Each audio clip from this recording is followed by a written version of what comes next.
Assalamualaikum warahmatullahi wabarakatuh. Perkenalkan, saya Adiasmara Yulan Wahyuwardani dari kelas M02, Program Studi Manajemen Sumber Daya Perairan, Fakultas Perikanan dan Ilmu Kelautan, Universitas Brawijaya. Di sini saya akan menyampaikan tentang DNA, RNA, dan dogma sentral. Jadi, mari simak videonya. Yang akan dibahas pertama adalah pengertian DNA. DNA adalah molekul besar yang terdiri dari sekuens nukleotida yang terhubung. Setiap nukleotida terdiri dari gula deoksiribosasa, basa nitrogen seperti adenin, timin, guanin atau sitosin, dan gugus fosfat. DNA membawa informasi genetik yang dikodekan dalam urutan basa-basa nitrogen. Urutan basa nitrogen ini membentuk kode genetik yang memungkinkan sintesis protein DNA. DNA terdapat di inti sel dan dapat mereplikasi diri sendiri selama pembelahan sel. Pembahasan yang kedua adalah struktur DNA double helix. Pada struktur double helix, untai DNA berikatan melalui ikatan hidrogen antara basa nitrogen, adenin, dengan timin, dan guanin dengan sitosin. Dua untai DNA saling melingkar membentuk spiral dengan poros melintang yang membentuk sumbu pusat helix. Setiap putaran helix DNA memiliki jarak sekitar 3,4 nanometer dan sekitar 10 pasangan basa. Struktur double helix sangat penting karena memungkinkan DNA untuk mereplikasi diri dan membawa informasi genetik dari satu generasi ke generasi berikutnya. Hal ini juga mempermudah proses transkripsi, di mana RNA disintesis dari DNA, dan translasi, dari mana protein disintesis dari RNA. Pembahasan yang ketiga adalah nukleotida. Nukleotida adalah unit dasar yang membentuk DNA. Setiap nukleotida terdiri dari 3 komponen utama, yaitu gula deoksiribosasa, gugus fosfat, dan basa nitrogen. Nukleotida membentuk urutan tertentu dari basa nitrogen yang membawa informasi genetik yang unik. Informasi ini digunakan oleh sel untuk menghasilkan protein dan mengatur berbagai proses biologis dalam organisme. Yang keempat adalah nukleosida. Nukleosida adalah senyawa organik yang terdiri dari basa nitrogen dan gula pentosa yang terikat bersama dengan ikatan glikosidik. Nukleosida ditemukan dalam banyak biologi seluler sebagai monomer yang membentuk unit pembangun DNA dan RNA.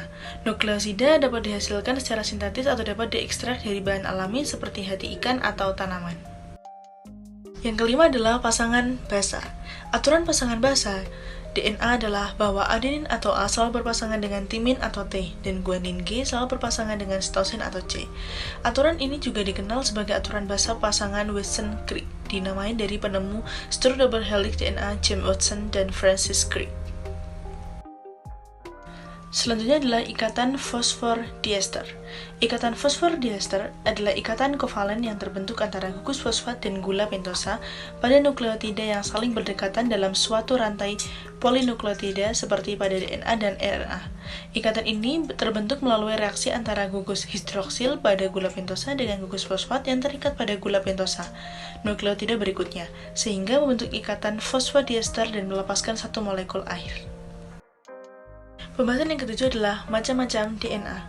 Berdasarkan bentuknya terbagi menjadi 3, yaitu bDNA, aDNA, dan zDNA. bDNA adalah bentuk helix ganda Watson-Crick yang dikenal kebanyakan orang. Perbedaan utama antara asam nukleat bentuk A dan bentuk B terletak pada konfirmasi cincin gula deoksiribosasa. zDNA dapat terbentuk ketika DNA berada dalam urutan purin pirimidin bolak-balik seperti GCC-GG. bDNA berperan penting dalam mengatur proses transkripsi dan translasi, sedangkan zDNA berperan dalam proses transkripsi. Setelah membahas tentang DNA, selanjutnya kita akan membahas tentang RNA. RNA atau ribonucleic acid adalah suatu jenis asam nukleat yang berfungsi sebagai pengirim informasi genetik dari DNA ke sel untuk mengontrol sintesis protein. RNA tersusun dari unit-unit monomer untuk nukleotida yang terdiri dari basa nitrogen, gula ribosa, dan gugus fosfat. RNA juga terdiri dari sekuens nukleotida tetapi memiliki gula ribosa dan basa nitrogen. Ada 3 jenis RNA utama yang terlibat dalam sintesis protein: RNA messengers atau mRNA, RNA transfer tRNA, dan RNA ribosomal atau rRNA. Pembahasan berikutnya adalah nukleotida, gula pentosa, dan basa nitrogen. Fungsi nukleotida pada RNA memiliki kesamaan yang sama dengan fungsi pada DNA. Nukleotida saling berikatan membentuk rantai polinukleotida yang terdiri dari pasangan basa nitrogen yang diikat oleh ikatan hidrogen. Perbedaan nukleotida pada DNA dan RNA terdapat pada basa nitrogen. Pada RNA, pengganti basa nitrogen, urasil atau U sebagai pengganti timin. RNA juga memiliki struktur sekunder yang lebih kompleks dibandingkan dengan DNA. Gula pentosa dalam penyusun nukleotida RNA berupa ribosa. Nah, selanjutnya adalah macam-macam RNA. Yang pertama adalah mRNA atau messenger RNA. RNA ini membawa informasi genetik dari DNA ke ribosom, tempat sintetis protein terjadi. mRNA terbentuk melalui proses transkripsi dari gen pada DNA dan memiliki urutan basa nitrogen yang sesuai dengan urutan asam amino pada rantai polipeptida yang akan disintesis. Yang kedua adalah tRNA atau transfer RNA. RNA ini berperan dalam membawa asam amino ke ribosom selama proses translasi. tRNA memiliki struktur yang unik, yaitu memiliki daerah yang berikatan dengan asam amino dan daerah yang berikatan dengan mRNA melalui pasangan basa nitrogen, sehingga dapat memastikan asam amino yang tepat dipasangkan dengan kode mRNA yang tepat. Yang ketiga adalah rRNA atau ribosomal RNA. RNA ini merupakan komponen struktural utama dari ribosom, yang merupakan kompleks protein RNA, tempat sintesis protein terjadi. rRNA membentuk struktur 3 dimensi ribosom dan juga berperan dalam katalisis reaksi pembentukan ikatan peptida antara asam amino yang dibawa oleh tRNA. Nah, selanjutnya, apa saja sih perbedaan antara RNA dan DNA? Yang pertama, DNA memiliki struktur ganda helix molekul DNA terdiri dari 2 rantai yang saling berhubungan oleh ikatan hidrogen. DNA terdiri dari 4 basa nukleotida, adenin, guanin, sitosin, dan timin. Sedangkan RNA memiliki struktur helix tunggal molekul RNA terdiri dari 1 rantai yang terdiri dari 3 basa yang sama seperti DNA, A, G, dan C, dan urasil sebagai pengganti timin. Yang kedua, DNA adalah molekul penyimpan informasi genetik, sedangkan RNA bertindak sebagai pembawa informasi genetik dan berperan dalam sintesis protein. Yang ketiga, DNA ditemukan di inti sel dalam sel eukariotik dan dalam sitoplasma dalam sel prokariotik, sedangkan RNA dapat ditemukan di seluruh sel. Yang keempat, DNA relatif stabil dan tidak mudah diubah, sedangkan RNA kurang stabil dan cenderung terdegradasi lebih cepat. Yang kelima, molekul DNA biasanya lebih panjang, sedangkan ukuran molekul RNA lebih pendek. Setelah selesai membahas DNA, RNA, dan perbedaan keduanya, sekarang kita akan membahas topik yang terakhir, yaitu dogma sentral. Nah, dogma sentral adalah sebuah konsep dasar dalam biologi molekuler yang menjelaskan bahwa informasi genetik di dalam sel disimpan dalam bentuk DNA, kemudian ditranskripsi menjadi RNA, dan akhirnya diterjemahkan menjadi protein.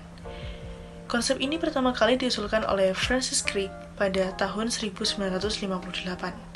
Dogma sentral ini menjadi sangat penting dalam memahami dasar-dasar biologi molekuler serta dalam pengembangan berbagai teknologi terkait genetika dan rekayasa genetika. Meskipun demikian, konsep dogma sentral juga telah dikritik dan diubah sedikit karena penemuan baru, seperti adanya RNA yang dapat berfungsi sebagai enzim ribosime dan RNA yang dapat berfungsi sebagai penyimpan informasi genetik pada virus tertentu. Setelah mengetahui apa itu dogma sentral, selanjutnya adalah replikasi DNA. Replikasi DNA adalah proses pembuatan salinan identik dari molekul DNA yang telah ada. Proses ini terjadi selama tahap pembelahan sel dan merupakan kunci dalam menjaga kestabilan dan kesinambungan materi genetik dalam sel dan keturunannya. Proses replikasi DNA sangat penting dalam menjaga kestabilan, memastikan bahwa setiap sel anak menerima salinan identik dari DNA orang tuanya selama pembelahan sel. Kesalahan dalam proses replikasi DNA dapat menyebabkan mutasi genetik yang dapat memiliki konsekuensi yang signifikan dalam kesehatan dan fungsi organisme. Selanjutnya adalah transkripsi DNA. Transkripsi DNA adalah proses pembuatan salinan RNA dari sekuens DNA tertentu dalam sel. Proses ini terjadi pada inti sel eukariotik atau sitoplasma pada sel prokariotik. Transkripsi merupakan tahap penting dalam ekspresi genetik, di mana informasi genetik dalam DNA diubah menjadi RNA untuk digunakan dalam sintesis protein atau tugas lainnya dalam sel. Proses transkripsi DNA sangat penting dalam menjaga kestabilan dan kesinambungan materi genetik dalam sel dan keturunannya. Kesalahan dalam proses transkripsi dapat menyebabkan mutasi genetik yang dapat mempengaruhi ekspresi gen dan fungsi protein yang dihasilkan. Selanjutnya adalah translasi RNA. Adalah proses pembuatan protein yang melibatkan interaksi antara RNA dan asam amino yang akan disusun menjadi rantai polipeptida. Proses ini terjadi dalam ribosom dan terdiri dari 3 tahap, yaitu inisiasi, elongasi, dan terminasi. Proses translasi RNA sangat penting dalam sintesis protein dan fungsi sel. Mutasi pada sekuens mRNA dapat mengakibatkan perubahan dalam sekuens asam amino pada protein yang dihasilkan, yang dapat mempengaruhi fungsi protein tersebut dan mengganggu kesehatan dan fungsi organisme. Pembahasan yang terakhir adalah enzim-enzim pada dogma sentral. Enzim yang berperan dalam dogma sentral antara lain, yang pertama, DNA polimerase. Enzim ini bertanggung jawab untuk mereplikasi DNA menjadi dua salinan identik selama tahap replikasi. Yang kedua, DNA polimerase. Enzim ini bertanggung jawab untuk mensintesis RNA dengan memindahkan nukleotida dari molekul RNA ke DNA template. Yang ketiga, helikase. Enzim ini membantu memecah dua untai DNA untuk membuka daerah yang akan ditranskripsi. Yang terakhir atau yang keempat, ligase.